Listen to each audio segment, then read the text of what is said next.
Hey guys, Nick Showman from Showtime Strength. Today we're going to talk about programming considerations for youth athletes. Right? These are youth athletes, not college or professional athletes. All right, so some of what you see online is going to be different than what a 12-year-old really needs, or even a high school athlete. And a lot of times people will wonder, when should their child start strength training? Here at Showtime, we follow the ACSM recommendation that if a child is old enough to participate in organized sports, they're old enough to follow a strength training plan that's organized using basic periodization and progressions or regressions. So programming considerations, again, they're not pro athletes. I'll never forget my neighbor growing up.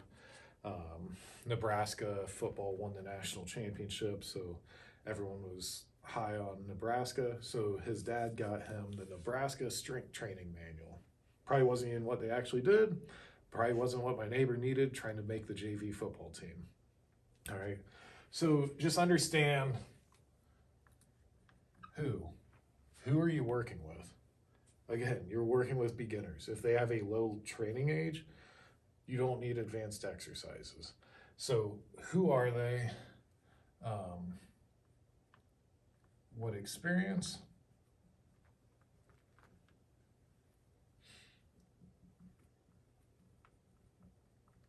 How many? And that means, like, how many kids are you working with in a setting?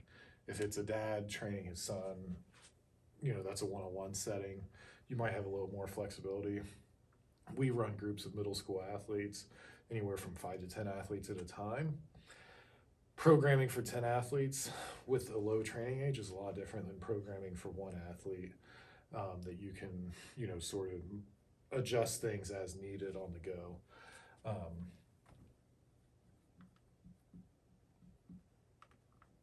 Next, safety. Can they safely do an exercise? If they can't safely do it, then it doesn't need done. And that doesn't just mean like lifting more weight. Like if you are in our facility, we have 40 yards of turf, and that is for sprinting. We don't have people sprinting around objects. There is a designated area that's what happens in that area. They don't sprint around the dumbbells. It is a very safe environment to change direction, whatever speed and agility drills we want to do. So you have to create an optimal space for safety concerns. Our racks are set a certain distance apart from each other. Our dumbbell benches are set a certain distance from each other. Our machines are set a certain distance from each other. And all that plays into safety. Fun. Do they enjoy it? If they don't enjoy it, your buy-in's going to be low, no matter how high of a technical knowledge you have on a topic. So they have to have fun. They have to enjoy what they're doing. You have to turn it into a game. If you can turn your training into a game or competition, you are going to get more fun and more buy-in, guaranteed every time. Next.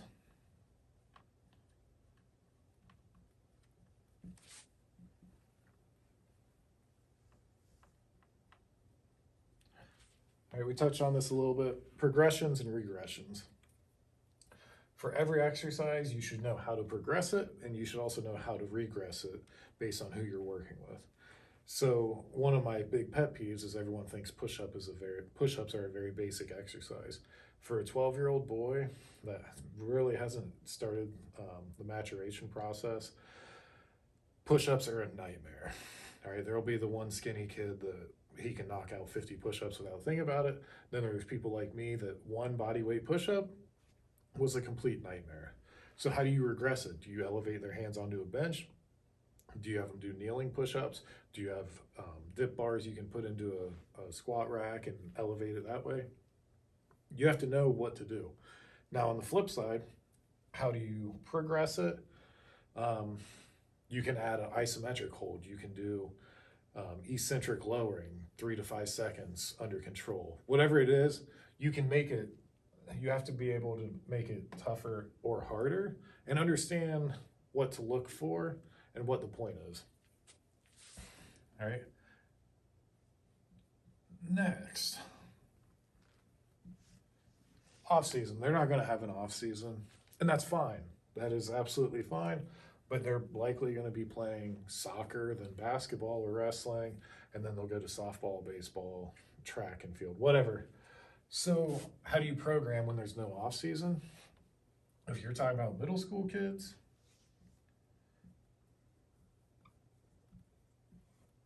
2 times a week's golden. All right. I know people say that, if they're serious about training, they'll train 3, 4, 5 times a week. But if they have actual sports, don't forget the training for youth athletes is to aid in the sport.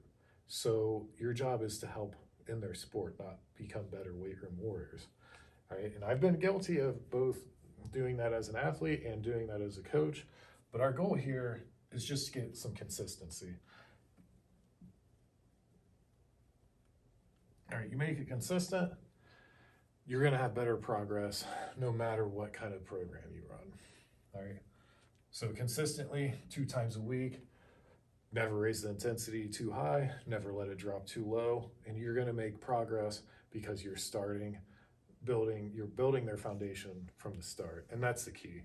All right, you have all sorts of time. If they start training in 6th grade, you have 6 years to get them through high school, and then if they go on to play collegiate athletics, that's another 4 years. Now this is a 10-year training model. All right, so why are you trying to get 6 months? Why are you trying to get all the progress you can in under a year? I don't know why people are trying to do that, but you have 10 years. All right, so I'm not going to talk about the best exercises for youth athletes. That's too individual on needs, limitations, and everything else. Needs being psychological and physical and emotional.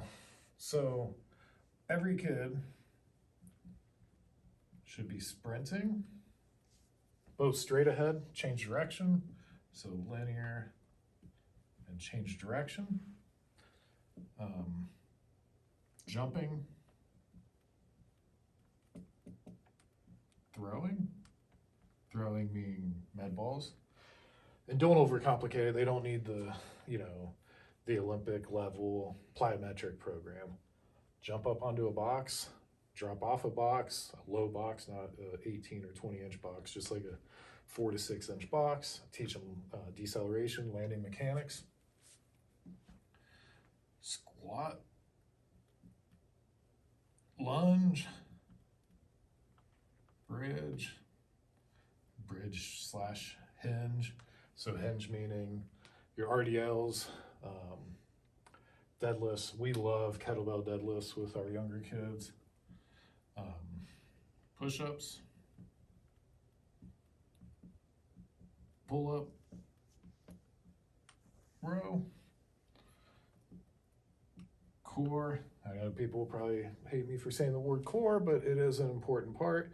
And if that's the language we need to use to connect, make sure that us and our parents and our athletes are all on the same page, that's what we'll do.